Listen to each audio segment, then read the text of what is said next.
Good morning, I'm Angelo Castro, the third. I'm Angela and we are the Castros. Happy Thursday to everyone. Isang araw na lang para sa long weekend. Oo, para sa Friday. nakararami. Kasi actually yung holiday was yesterday, yung Ninoy Aquino commemoration, di ba? Oo, okay. Okay. Maingay yung laptop. Yesterday yung tunay na holiday, PBBM moved it para mai-sandwich daw with Monday, which is National Heroes Day. Yeah. But let us not forget also yung true meaning what happened yesterday. So we commemorate that, even though wala ang holiday yesterday. Oo, so Yep. we always have to remember.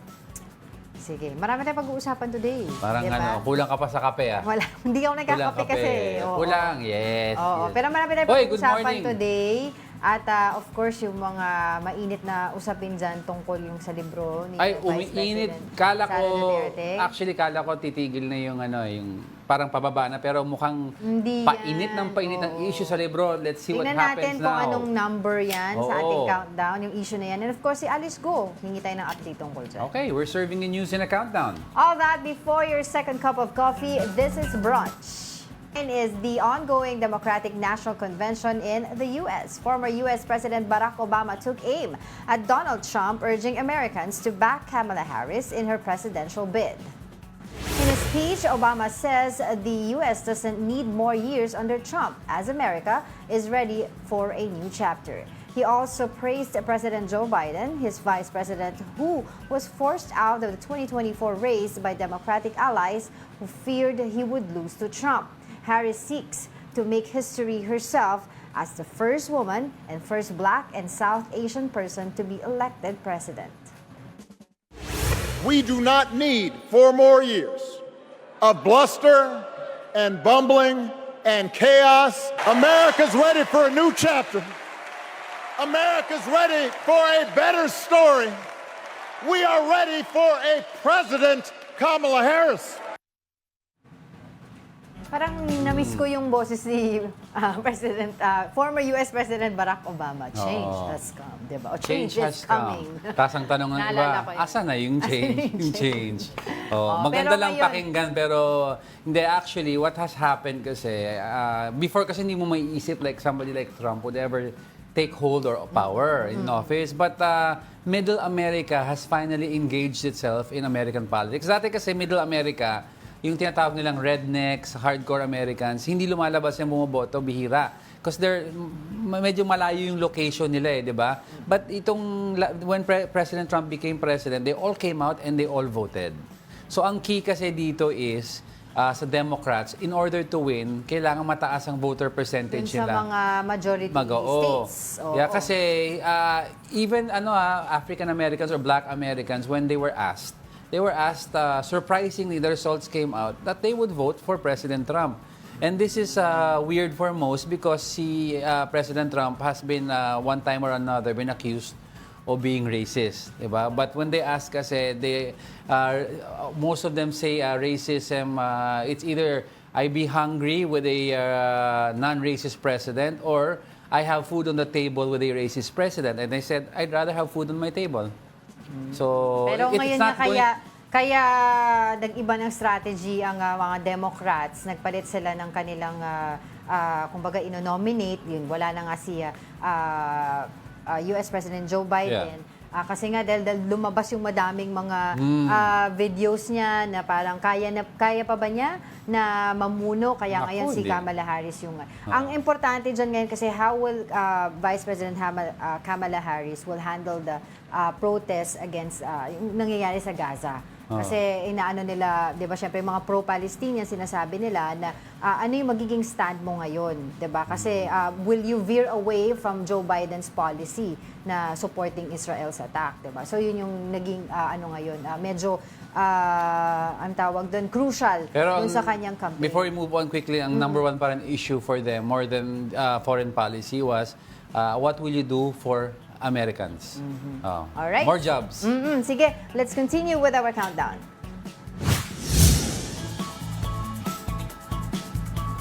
Going to the 8th spot is Iloilo. The province has declared another state of calamity due to the dengue outbreak.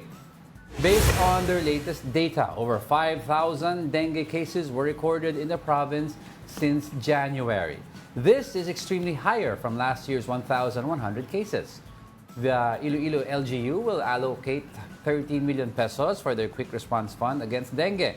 The province is also under a state of calamity due to the impact of El Nino. To talk more about this, we have Dr. Rodney Labis on the line. He is Iloilo's Provincial Health Office's Chief of Health Service Delivery Division. Good morning, Doc Rodney. Thanks for joining us today. Good morning po, Ma'am Angela and Sir Angelo. Opo. Sige po, tanungin lang po namin kayo nitong update on the number of dengue patients in Iloilo and have we recorded any fatalities yet so far?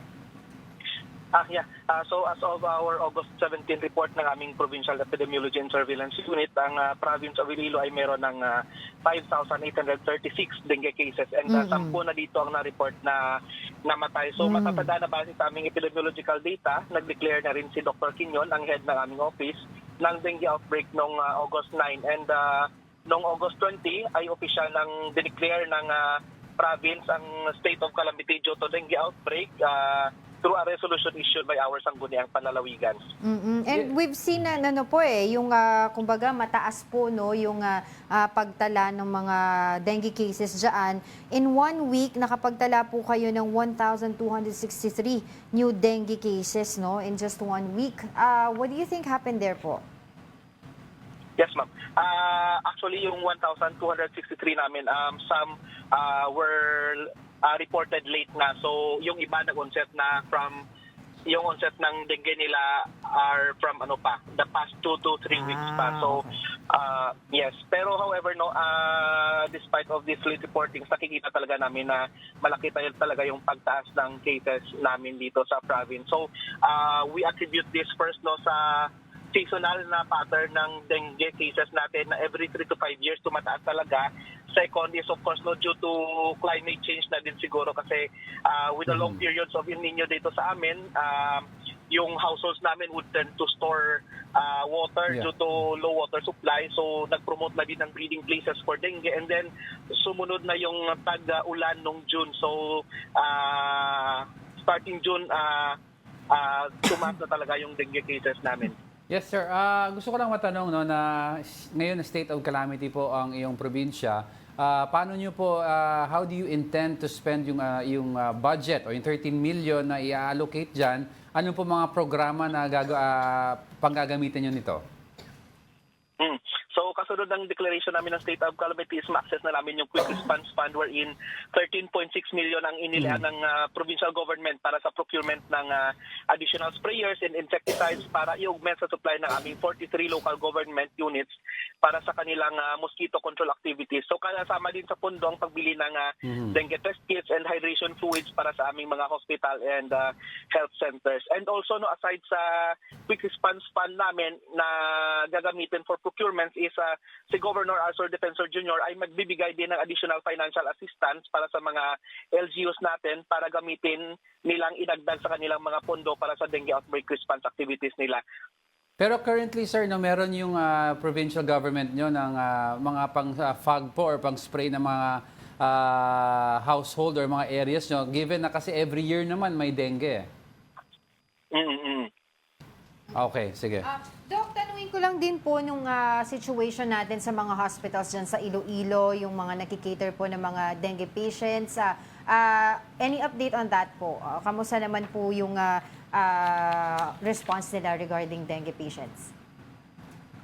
So, based sa report ng Hospital Management Office namin, tumaas talaga yung admission nila due to dengue. However, with their strategies na your preparedness measures nila na in place naman. So currently they are keeping up with the increased dengue admissions nila and also as to the resources, they have mechanisms also na may mechanisms sila to share the resources between the 13 hospitals in the province na minomonitor nila regularly para prevent yung stockouts sa ibang hospital. So, currently manageable on their level and also based sa latest report nila is nakikita namin na somehow bumababa na rin yung admissions nila due to dengue. However, although bumababa, pero generally mataas pa rin siya compared sa previous months natin.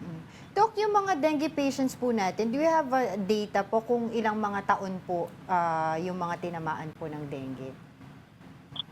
So, common dito sa aming province, ang yung most affected na age group is ang 1 to 10 years old, followed by 11 to 20 years old. Although based sa record naman namin sa deaths namin, ang 10 deaths namin are most commonly below 20 years old yung deaths namin.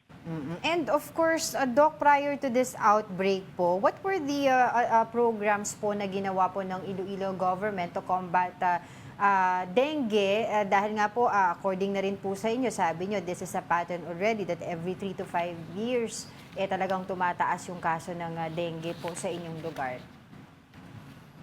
So, since we are already anticipating the increase in dengue cases this 2024, as early as 2023, nag-start na tayo prepare for with our rural health units and hospitals for the dengue outbreak. So, as early as 2023, ni-review na natin yung mga physicians natin sa dengue clinical case management, and also we have provided them the checklist kung anong dapat in place sa kanilang facilities para preparahan yung pagtaas ng dengue cases. Of course, no, yung LGUs natin nag-start na din ng procurements nila for the test kits and all the medicines and supplies na kailangan for the management of dengue cases. Also, they have also established na din mga hydration units sa kanilang rural health units, and even dengue fast lane para mas ma-facilitate yung faster na accommodation ng patients exhibiting dengue symptoms sa kanilang RHU. So, the same din with our hospitals.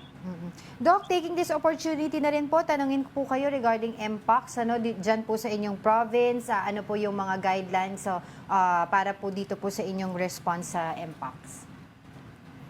So, I think last case namin sa mpox is 2022, may isa kaming case. Pero 2023 and 2024, wala kaming case. Although active yung surveillance natin for mpox, this 2024, meron kaming submit na specimen na considered as suspect monkeypox. However, yung confirmatory testing niya is negative na din. So, in preparation for mpox, andyan yung surveillance system natin para if may ma-detect na case, as early as possible, na-implement natin yung prevention and control strategies natin para ma-prevent ang further transmission sa ating community.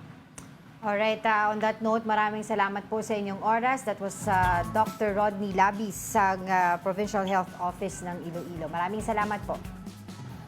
Thank you.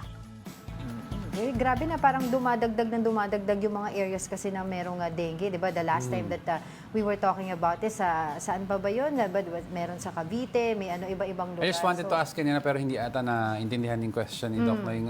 As to if this happens naman every year, how come parang every year may kulang tayong gamit? Oo nga Kasi dapat, ang nangyayari kasi sa most LGUs natin, nagre-react tayo. But dapat proactively, we have... That's why, di ba, I asked them, prior to this, ano yung mga programs? Yeah, and they have data that suggests every 5 years, meron May pumapalo. pattern. May pattern. So if may pattern na pala, dapat we handa. should be ready. Di ba, hindi natin hintayin na magkasakit ang 10 bata and then tsaka tayo bibili ng fogging para... We should prevent it already. Hindi biro yung 10 yung reported na casualty. Oo. Kasi ang problema pa sa dengue, meron yung hemorrhagic strain, which is very fatal. Mataas ang fatality rate, no? Hindi mo mapipili kung anong strain papasok sa'yo eh. So it's better, patayin na natin lahat ng kayang patayin na mosquitoes. Di ba? Mag-fog na tayo. Pagpapasok pa lang ang season, not when the season is there already. Totoo. Continuous fogging lang, scheduled, di ba? Saka especially sa mga schools din. Kasi nakita natin yung age bracket na sinabi ni Doc Rodney, di ba? Mga bata yung mga mostly tinatawag. Lalo na ngayon, di ba? Nagbukas na yung school for most LGUs. Alright, coming up. Vice President Sara Duterte tells the public to stay tuned for her next book, this time about a friend's betrayal. And President Marcos orders the health department to strengthen its surveillance against mpox. Betrayal. Traidor ka.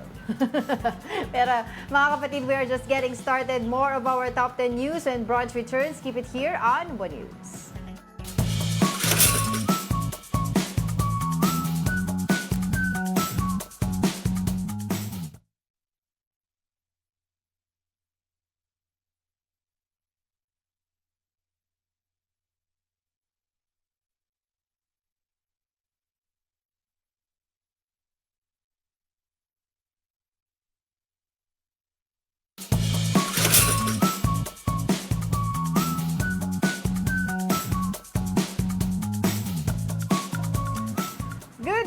you're still watching Brunch here on One News. Ngayon po ay Thursday, ano ba ngayon? August 22, di ba? Ay, Kasi 21 belated happy birthday 21 kay yesterday.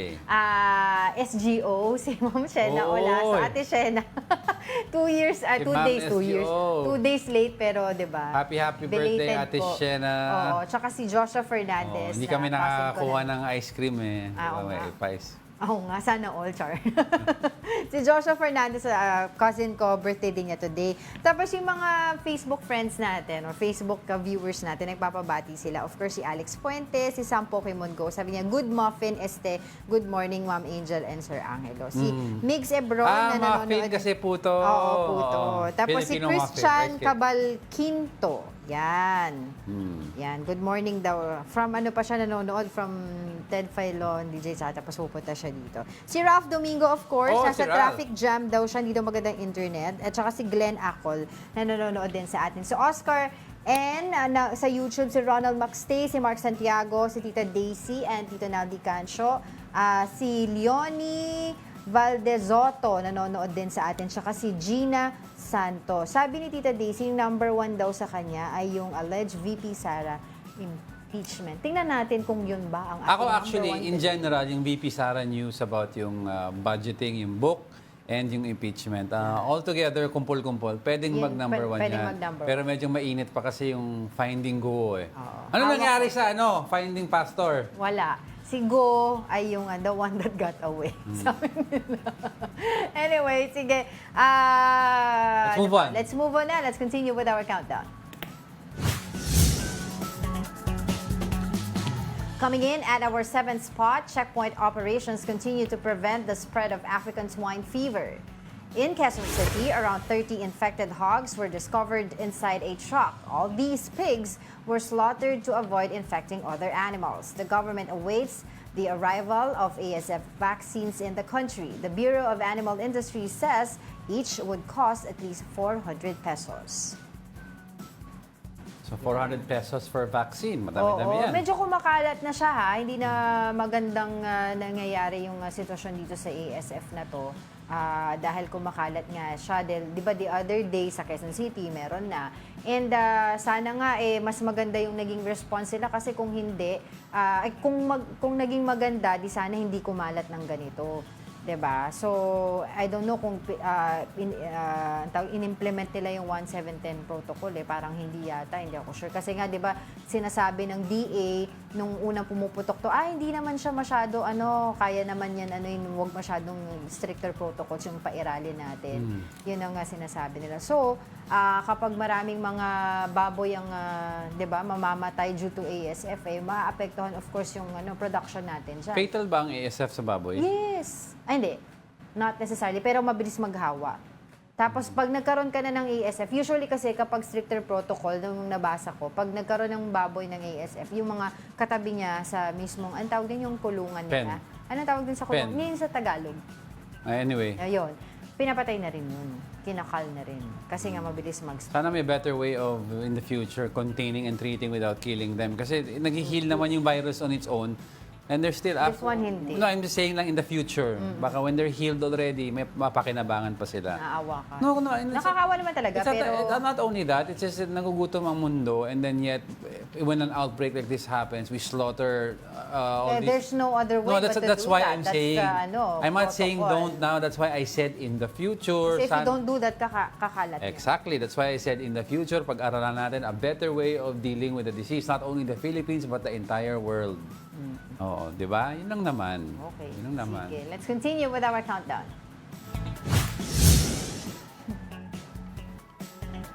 Moving over to our top 6, hundreds of breathalyzers procured by the Land Transportation Office turned out non-functional. The equipment which were distributed to the MMDA and PNP were returned to the LTO. Senator Raffy Tulfo slammed the agency for spending 68,000 pesos for each unit. According to Tulfo, a breathalyzer costs only around 5,000 to 14,000 pesos in the US. Ngayon pa lamang, husgan ko na. Hindi worth it dahil hindi lang, pumapalya eh. It's not worth it because it doesn't work. It didn't work. 68,000 sa isang palpak, bulok, sira na fertilizer. Sinayang natin yung pera ng taong bayan. Matagal na yan eh. Oo, naalala mo, di ba may mga, yung procurement, naging issue yan. Tapos sabi nga nila, hindi daw gumagana. Even yung sa MMDA, sinabi nila, binalik nila yung binigay sa kanila ng LTO na thousands of breathalyzer. Kasi pinatry daw niya, uminom daw ng alcohol yung tauhan. Tapos nung ginamit yung breathalyzers, zero content ng alcohol. Actually, nung bago pa lang yung breathalyzer, nung lumabas, ang daming issue. Yung unang issue was, yung mga nahuhuli, hindi na breathalyzer kasi walang battery.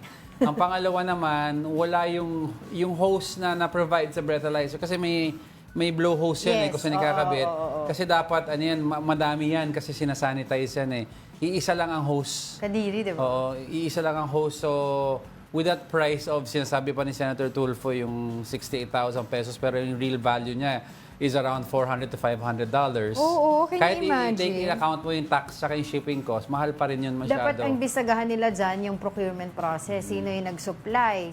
Di ba yung nanalo sa bidding? Bakit 68,000 per piece, di ba? Per breathalyzer, 68,000. Yung pumasok dito, pero ang tunay na value niya is around 14,000. Oo, sa US daw, it would cost 5,000 to 14,000. Sa Thailand, 3,000 per unit. Sa China, 22,000. Diba? Sa atin, Tapos 68, yung sa hindi US gumagana. daw, high quality na yun, 5,000 to 14,000. Tapos sa atin, 68,000 na thousands of breathalyzers na hindi gumagana. Ay nako, napakagaling ng gobyernong ito. Nakakainit ng ulo pero nakatawa pa rin ako. Pero 'di ba, can you imagine? Kaya ako hindi ko naman masisisi si Senator Raffy Tulfo na medyo parang uminit talaga yung ulo niya during that hearing. Yesterday ata yun, if I'm not mistaken eh. Kasi nung una tinatanong nga niya, magkano ba to? Tapos sinabi nung, nakalimutan ko sino yung nagsabi, titingnan lang daw niya muna kung magkano. Pero yung pala meron ng information si Senator Raffy Tulfo na yun lang yung presyo, hindi 68,000 per unit. Can you imagine? Tsaka hindi lang isang peraso o hindi lang 10 peraso yung pinag-uusapan natin dito Yeah. na breathalyzers na binili na pinocure. Kasi dati yung mga unang breathalyzer na pumasok, ginamit sa The Fort, sa BGC kasi madaming cases of mga naglalasing. After mag-gimmick, di ba?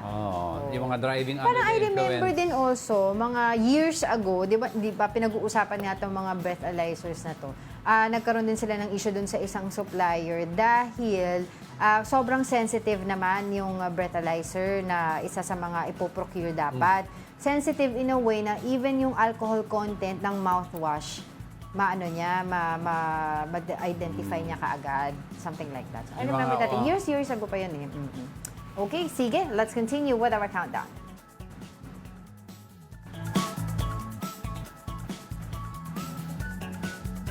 Ayun. Ang ating fifth spot today is about Alice Go. The Foreign Affairs Department has notified the Interpol about the dismissed mayor who fled the country. Senator Risa Ontiveros said her siblings and Lucky South Representative Cassandra Ong were reported to the Philippine Center on Transnational Crime and Interpol. The senator emphasized that Interpol can now determine appropriate cause of action in response to DFA's request. DFA, however, has yet to confirm Ontiveros' claims. Kahit ito ay valid pa at may mga impormasyon na paso na ito, expired na ito, so lalong mahihirapang kumilos at dahil ngayon pa lamang ay tumatanggap na ng mga helpful information mula sa kanilang counterparts ang iba't ibang Philippine law enforcement authorities. Sa dami ng intelligence funds, no, isang high-profile person na may pending cases dito nakalabas ng bansa. Tapos each agency pa, iba-iba ang info na pumapasok. Diba? Tapos hindi sila nag-uusap. Diba? Una, sinabi nung isa sa BI, kinonfirm nila na baka nga daw na lumabas na nga si Alice Go. Pero sinabi naman DOJ at that time, no, 2 days ago, if I'm not mistaken, sabi nila sa kanilang documents, wala pa naman daw. Kasi hindi naman pala sila nabigyan ng kumbaga ng report ng BI. Kasi 'di ba we were able to talk to Dana Sandoval here the other day, if I'm not mistaken, at sinabi nga niya a week before na nilathala or sinabi ni Senator Risa Ontiveros na meron nga siyang information na umalis sa bansa ito si Alice Go, ay alam na ng BI na meron na silang information. Pero hindi pa daw nila sinasabi kasi there were, ang tawag dito, bine-verify pa nila, kino-confirm pa nila yung iba pang mga impormasyon bago nila sabihin daw na nakalabas nga ito. Kaya nga we really have to have a review already on how we do our business. Yung proseso of everything in general, it's because internationally. nakikita na ng mga criminals for example, sa mga POGO, mga Chinese foreign criminals na gumagawa ng kalokohan dito, they're doing it because nakikita nila ang daming loopholes sa sistema ng gobyerno. May loopholes in getting birth certificates, may loopholes in applying for a passport. Wanted ka, makakaalis ka, loopholes in immigration, loopholes in customs. So nakikita na, this is a perfect spot to do illegal works. Because alam nilang it's easy to move around. Diba? So we have to review ano ba talaga. Saka ito nga, di ba, high profile na to. Saka hindi lang ngayon lang nakalabas pa. Exactly, hindi lang ngayon tong issue to. Matagal na yung mga certain issues like immigration, customs, na nangyari dito. And until now, we cannot resolve these things, di ba? Ang dami ng politiko have come and gone, pero hanggang ngayon wala pa rin resolution. Ganun pa din. Naiiba lang yung mga leadership, pero ewan ko, nakakain ng sistema. May politiko ngayon, ang platform niya was tanggalin yung traffic in 3 to 6 months. Hanggang ngayon. Ay, wala na. Tapos na nga yung termino niya. Wala May pa rin traffic pa rin. Diba? Pero yun nga, di ba sinasabi natin. Tapos sa next hearing, i-invite nila itong supposedly itong lawyer na nagnotaryo ng affidavit ni Alice Go na sinasabi nga na nakita daw niya, nagpunta sa office niya, hindi bumaba sa kotse, kaya tayan yung trabaho niya. At nakita daw niya. So it's either he's lying or she's going back and forth. Si dismissed Mayor Alice Go ay going back and forth here in the Philippines. Diba? So yan ang antabayanan natin kasi hindi, kaya nga sabi nagalit din ng ang administration ni Pangulong Bongbong Marcos, ang sinabi heads niya, will roll. roll. Tingnan natin kung paano, how heads will roll? Sino. Ayoko naman makita ng rolling head. Hindi naman, ito naman literal ka masyado. Hindi, pero sino at kailan. Sa Game diba? of Thrones, konting mali lang, heads will really roll. Yes, Max nanonood ng Game of Thrones. Alright, let's continue with our countdown. Coming in at the fourth spot, China warns the U.S. that it has no right to intervene in its maritime disputes with the Philippines. Chinese counterpart Mao Ning says Washington should stop provoking confrontation in the South China Sea. This comes after the U.S. condemned the dangerous actions against lawful Philippine maritime operations. Both the Philippines and China have differing claims on the latest collision incident near Sabina Shoal. Nabulol ako Oo nga. So, yun, of course. Different interpretations on how Sabina Shoal. But always naman ang China, lagi nilang sinasabi, meron silang negative reaction dun sa mga support na nakukuha natin from our allies or even outside yung mga hindi claimants sa West Philippines. And yet, they continue to harm us by may naputulan ng daliri, may nabangga na boat, nawasak na boat, diba? They continue to ram us, throw flares at our ships, and yet tayo pa rin ang may problema. Oo. So, di ba, lagi nilang sinasabi na ang kanilang narrative would always be bilateral. Gusto nila kung tayo lang. At ini-insist nila kapag nakikialam ang US ay talagang ginagamit lang tayo ng US. Yun ang kanilang ini-insist. Kaya hindi naman din nabago ito na kung sabihin nila ay sila ay kumbaga tumututol doon sa mga suporta na nakukuha natin from US and other allies dahil nga dito sa sinasabi nila meddling, 'di ba, dito sa ating usapin yung dito sa West Philippine Sea. But of course, let's discuss that issue further. Yes, we have with us AFP spokesperson Colonel Margaret Padilla with us on via Zoom. Magandang umaga, Colonel. Hi, Colonel. Thanks for joining us today. Good morning po. Good morning po sa inyong programa at sa lahat ng inyong taga-subaybay. Yes, Colonel, let's get right to it po. What is your reaction sa latest statement ng China? Sir naman, no, alam naman natin how it goes when they do their statements, no. It's always negating what's really happening, what's currently happening. So, ang sitwasyon naman, sir, they are signatory to UNCLOS. Yes. And yung UNCLOS, sir, favored in our, yung ruling favored the Philippines. So, they should honor the ruling that the UNCLOS has stated. So with that, sir, yun yung overarching premise over all of this. For whatever they say, dapat, sir, sila yon mag-honor ng that pact that they already agreed with. Sa side po ng Sandatahang Lakas ng Pilipinas, no, we will not be deterred in doing these things. No? So over and above what's happening po with all of these efforts for us to peacefully settle these issues, of course, it is the mandate of the Armed Forces of the Philippines to fortify our defenses. So, po-modernize po tayo, nagte-train tayo, upskilling, and kasama na din po dyan, no, yung pag-strengthen po ng alliances natin with like-minded nations and partnerships. Yes, I'd like to ask Colonel, no, siyempre with all the damage na nangyari sa atin, sa barko natin, sa nangyari sa Navy personnel natin noon, how do we plan to, the term was used was to collect kung ano man damages na incur ng China against us. Kinikwenta ba natin ito, Colonel? Sir, lahat naman po nito, no, for any incidents that occurred, we submit the necessary reports and all the, lahat po ng nakapaloob dito sa necessary agencies to include po the Department of Foreign Affairs. So, nakapaloob naman din po dito, sir, for kung ano po yung furthering the cause, no? So, if there will be filing diplomatic process, nandun po, sir, yon, no, to serve as a reference for this. But in our case, sir, iniipon din lang po natin to and we submit it also to the Department of National Defense for for all intents and purposes, sir, for reference din po nila. Okay. And Colonel, yung PCG po few days ago nakakuha po tayo ng mga balita that PCG is actually gathering evidence para nga po dito dun sa nangyaring recent collision. Meron po ba kayong coordination with PCG? Kamusta po itong gathering of evidence na ginagawa po natin? Yes, ma'am, no, yung pong Armed Forces of the Philippines, we're in close coordination with the Philippine Coast Guard and the BFAR in case of this ditong sa usapin nga po ng West Philippine Sea. So, in any eventuality po na kailanganin po nila yung assistance ng Armed Forces of the Philippines in terms of law enforcement, nandiyan naman po kami. In any operations that they also conduct, at any one time po, nandyan din po ang ating mga Philippine Navy vessels patrolling the area po. So, we are in very close coordination with them. Lahat po ng operasyon namin at operasyon din po nila, alam din po ng isa't isa.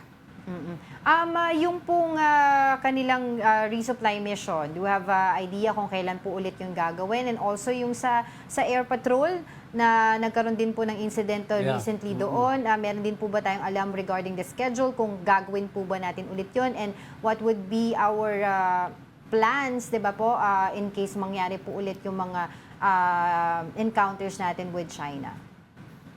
With this RORE missions and maritime patrols, ito po, even without the incident, continuous po natin itong ginagawa. This is on a regular basis, but we do not disclose po that exact date and time when this is occurring, but it is on a regular basis. Sa lahat po nung 7 features and 2 islands po natin, lahat nung siyam na yon na nasa West Philippine Sea, under po siya ng Northern Luzon Command and Western Command, no?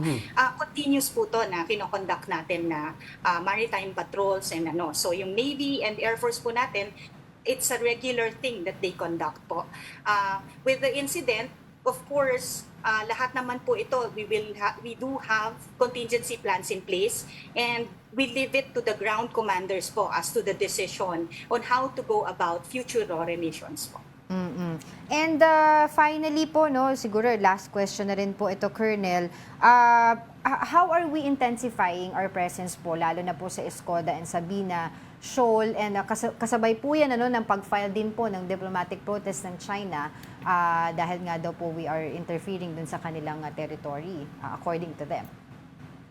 Yes, ma'am. No, we have intensified our presence because to begin with po, we have been transitioning from internal security operations to territorial defense. And because ganun nga po yung situation, no, yung assets po natin and resources natin are now being delegate na siya towards the West Philippine Sea. So mas marami na po tayong patrols na nakakonduct, the more vessels that are being aligned to these areas.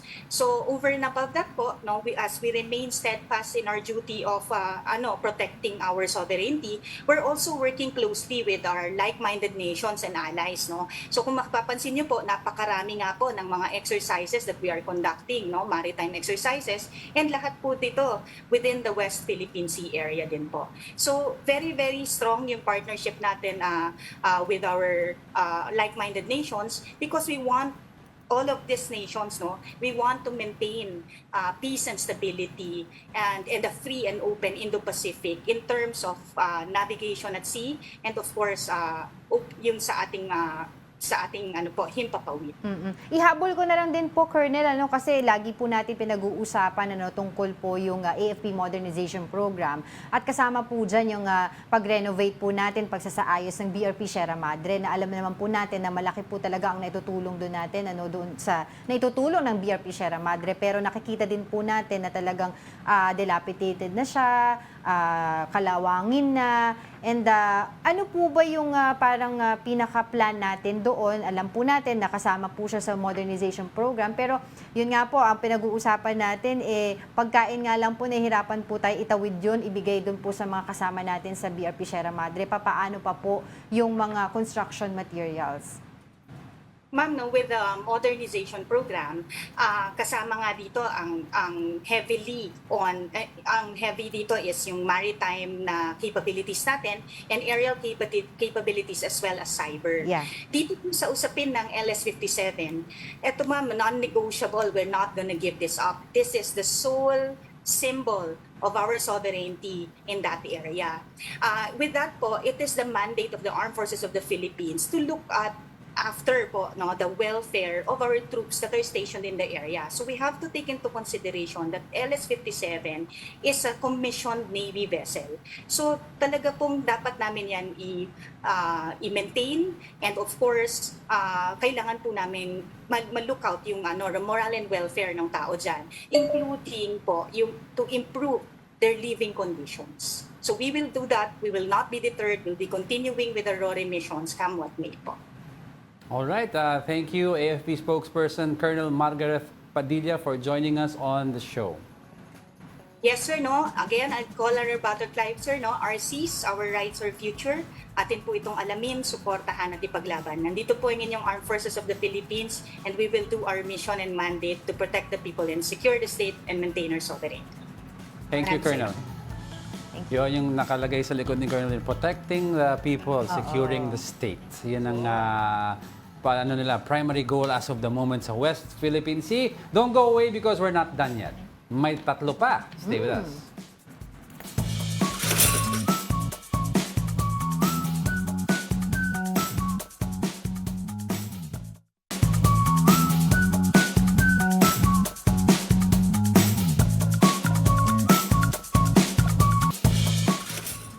Ikaw, Bakit? makain ako ng puto.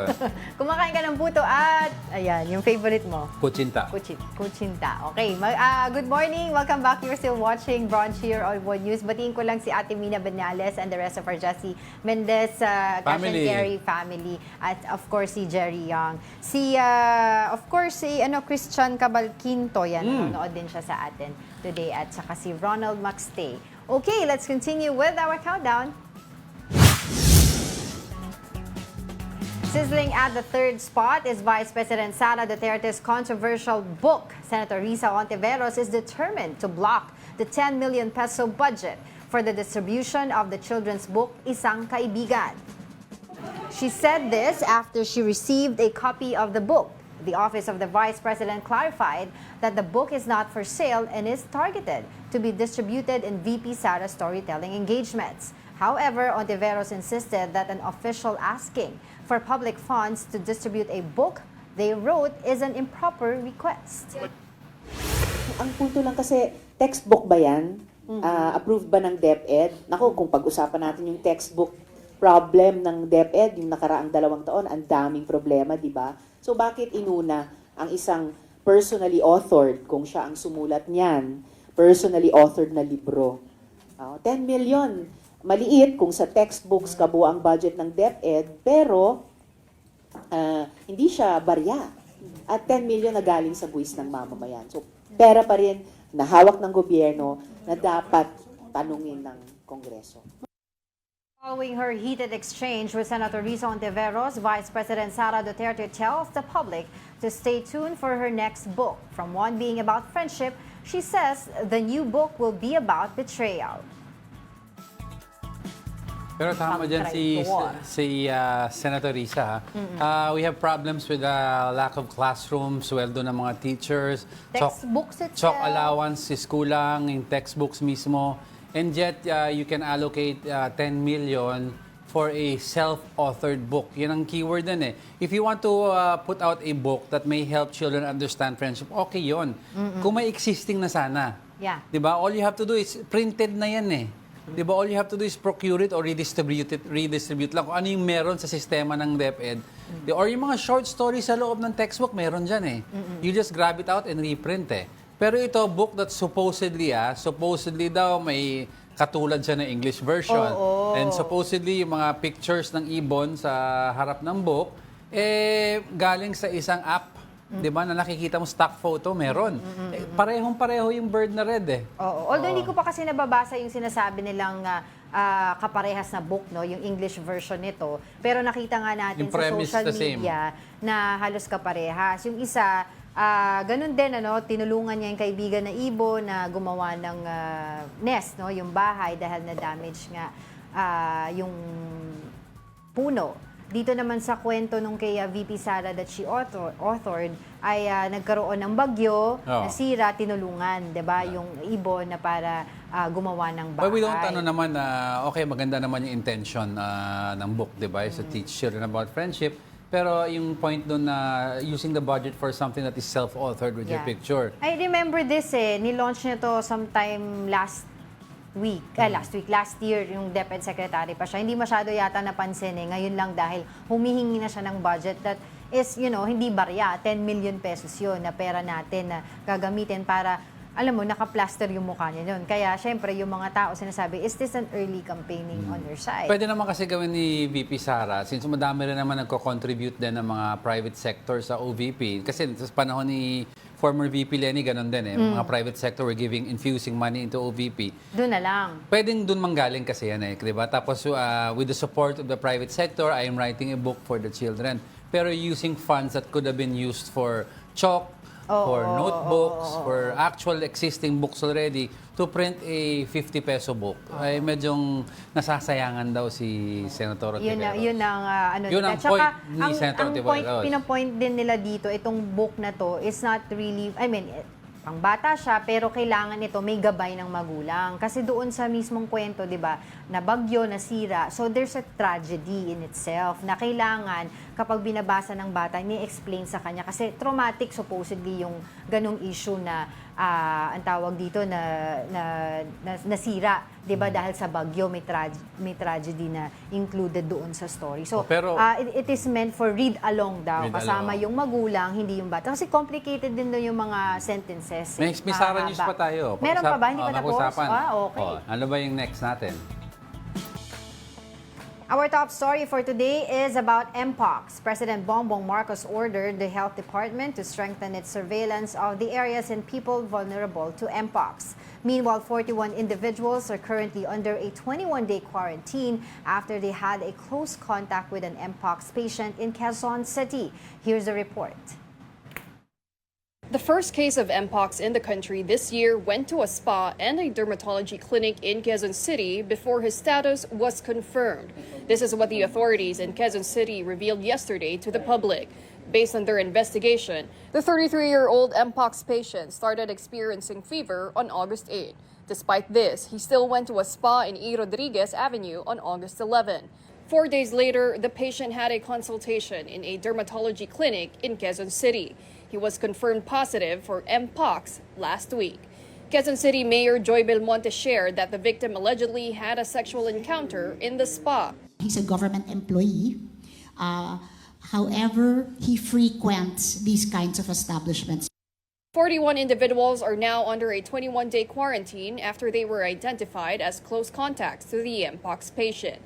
10 of them are employees of the spa, while the remaining 27 are massage clients. Yung mga clients, mga 27 clients yung nasa kinonsider natin type 1 kasi hindi natin ma-determine. Allegedly, merong sexual encounter na nangyari dun sa spa. Pathologist to check is wearing PPE naman. So hindi siya natin considered ay a high-risk close contact. Quezon City Epidemiology and Surveillance Division Chief Dr. Rolando Cruz also told the big story the close contacts are not exhibiting any mpox symptoms so far.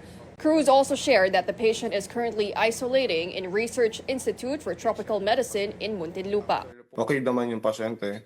And of course, syempre malungkot yung pasyente dahil na-diagnose siya with mpox. No? So, they're continuing talking to the patient para makapag contact trace pa tayo ng maigi. The Quezon City LGU also found out that the spa was illegally operated.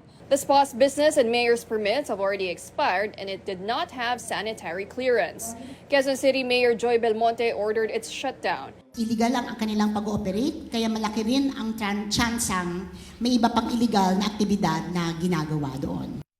In a statement, the spa announced that it will follow the advice of the local government.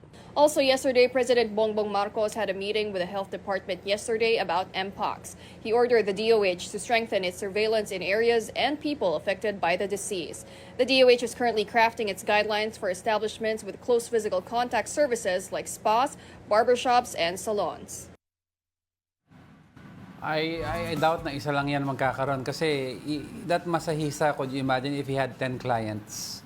That day, out of the 10, ang possible dyan, mga 5. And those 5, lalabas, may iba pang contact, di ba, kakalat yan. And dito again, lumalabas, bakit may nag-ooperate na spa Na wala palang permit, diba? Hindi pa natin malalaman kung hindi nag-contact trace na doon ang galing ang source ng possibly sa ng mpox, kung doon ba o yung sa derma clinic, di ba? Hindi natin alam 21 ngayon ang naka-quarantine dyan sa pero hindi resident ng QC. Oo. Yung nagkaroon ng mpox. Problema kasi, yung spa was in Quezon City. Sa Quezon City, yung derma and yung spa. Oo. August 8, if I'm not mistaken, nag-fever na siya. Oo. Itong may case ng ng mpox. Tapos after few days, August 11 or nagpunta siya sa derma, and then the next day or few days after doon sa Na-treat spa. ba siya ng derma? Yun ang Kaya nga 'di ba lahat sila nung close contact naka-quarantine ngayon. Ay, nako. So, naman to, ang mpox naman hindi naman siya airborne. Pero yes. syempre, we advise everybody to, exercise yung caution ninyo and increase yung level of suspicion. We'd like to clarify that, it's not airborne, but if you have mpox and you sit on a chair and you touch the chair and the same person touches the chair, sinabi na ng kausap natin the other day, is it yesterday? Yes. Magkaka-mpox ka daw. Kaya nga sinabi ko, di ba, exercise caution and increased level of suspicion. Eh. So, dapat lagi talaga, hindi, totoo naman di ba? So, habang ngayon, wala pa tayong mga bakuna dito sa atin di ba? Kasi ngayon pa lang ang production iba na ipamimigay sa mga European country. And I guess itong mga European country nito, ay, siba sinabi ng WHO, African and European. Oo, kayo, yung mga maraming mga vaccine, mamigay kayo doon sa mga areas na wala, na may mataas na kaso ng mpox. So ito yung number 1 natin na story for today because health is very important. At saka hindi po pwede yung mapapabayaan natin ito na kumalat dito sa atin. Agree. Yan ang hirap Agree. But wala na po tayong oras. Si Gary ko pala nanonood sa atin. Gary ko and all our viewers, pasensya na po, wala na kaming oras. Definitely we will greet you tomorrow kasi Friday, holiday naman tomorrow. Pwede kayo manood sa inyong television sets. But with that, I'd like to leave you with a quote. Adversity itself that determines how your life story will develop. Yun. A quote from Dieter F. Uchtdorf. Ma-pronounce. Sorry, Dieter. Okay, And that wraps up today's episode of Brunch. Join us again tomorrow. I'm She's Angela Castro. And he is Angelo Castro III. We are One News. Talo ka! All sides, all the time.